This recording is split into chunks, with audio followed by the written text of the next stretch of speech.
আমি মৌলি আর আমার চ্যানেল মৌলিস পছন্দ তোমাদের সকলকে আরও একবার ওয়েলকাম।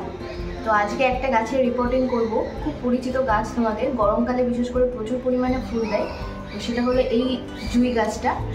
তোমরা ভিডিওটি পুরোটা দেখতে থাকো, ভালো লাগলে অবশ্যই লাইক কমেন্ট শেয়ার করতে ভুলো না। আর চ্যানেলটিকে কিন্তু অবশ্যই সাবস্ক্রাইব করে দিও আরও অন্যান্য ভিডিও নোটিফিকেশন পাওয়ার জন্য। তো চলো শুরু করা যাক। এই জুঁই গাছটা আমার মোটামুটি 3-4 বছরের পুরনো, প্রচুর মরা ব্রাঞ্চ রয়েছে। তো এগুলোকে কেটে দিয়ে আজকে পুরো এই গাছটাকে রিপোর্টিং করব। তো গাছটাকে রিপোর্টিং করার আগে আমি গাছের যে সমস্ত মরা ব্রাঞ্চগুলো ছিল সেগুলোকে ভালো করে কেটে নেব। সামনে বর্ষাকাল, তাই এখন থেকে গাছগুলোকে ভালো করে কেটে শেপ দিলে গাছগুলো কিন্তু খুবই বুশি হবে আর প্রচুর ফুল দেবে। তো আমি প্রত্যেকটা মরা ব্রাঞ্চ একদম গোড়া থেকে কেটে নিচ্ছি, গাছটাকে একদম পরিষ্কার করে দেব।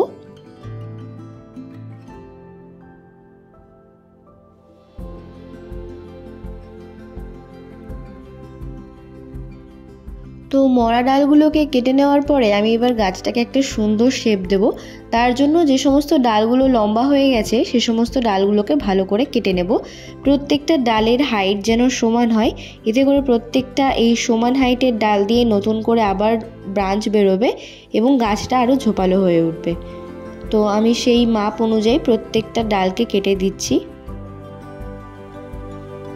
যে কোনো গাছেরই কাটিং করার খুব ভালো সময় হচ্ছে এই সময়টা। এই সময় গাছকে যত ভালো করে শেপ দেওয়া যাবে এবং যত্ন নেওয়া যাবে, তত কিন্তু সামনের বর্ষাকালে গাছগুলো আরও বুশি হবে, আরও ফুল দেবে। গাছটাকে কেটে একদম সুন্দর শেপ দিয়ে দিয়েছি আর অনেকটাই ছোট করে নিয়েছি। এরপরে টবের উপরে যে সমস্ত লতাপাতা ঘাস আগাছাগুলো জন্মায় সেগুলোকে ভালো করে পরিষ্কার করে নেব। তারপরে পুরো গাছটাকে রিপোর্টিং করব। আমি এই গাছটাকে ঠিক যেভাবে রিপোর্টিং করছি তোমরা কিন্তু অন্যান্য গাছগুলোকেও এইভাবেই রিপোর্টিং করতে পারো। তো উপরের সমস্ত আগাছাগুলো ভালো করে সরিয়ে নেব। এরপরে টবের উপরকার মাটি কিছুটা কমিয়ে নিয়ে গাছটাকে ভালো করে তুলে নেব।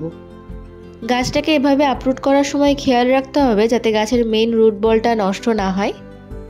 রুট বল নষ্ট হলে কিন্তু গাছটা স্ট্রেসে চলে যেতে পারে এবং পরবর্তীকালে মারাও যেতে পারে। তো আমি ভালো করে আপরুট করে নিয়েছি। এরপরে গাছের চারপাশে সামান্য মাটি আমি সরিয়ে নেব।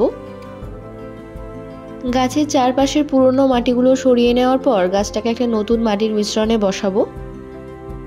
চারপাশের সামান্য শিকড়গুলোকেও কিন্তু আলগা করে নিচ্ছি, যাতে যে নতুন মাটিতে আমি বসাবো সেখান থেকে সহজেই খাবারটা গ্রহণ করতে পারে।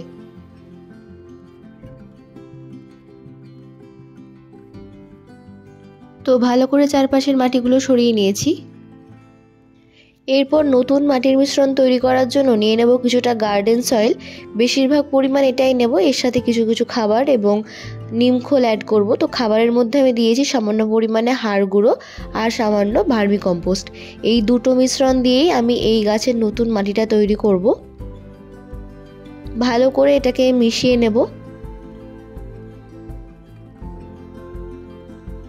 এরপরে একটা 10 ইঞ্চির টব নিয়ে নিচের যে হোলটা থাকে সেটাকে একটা খোলামকুচি দিয়ে আটকে নেব।